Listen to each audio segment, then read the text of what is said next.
Hala, di ba anak ka ni... Uy, kamusta? Hello po. Long time no see ah. So, ano, kamusta mama mo? Nasa bahay. Nasa ba? Nakauwi na?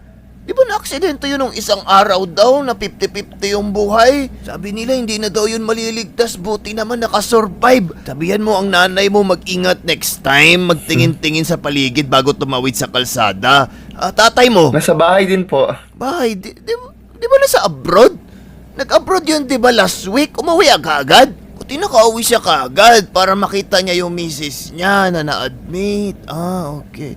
Yung yung kapatid mo, Nasa school nag-aaral. nasa school, nag-aaral. Di ba nakulong yun? Kasi marami yung nakaaway.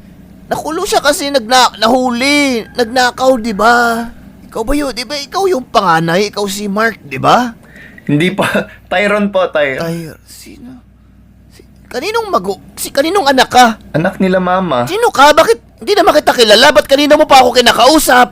Sagot ka rin ng sagot. Hindi naman kita kilala ah. Ba't mo kinakausap? Sino ka?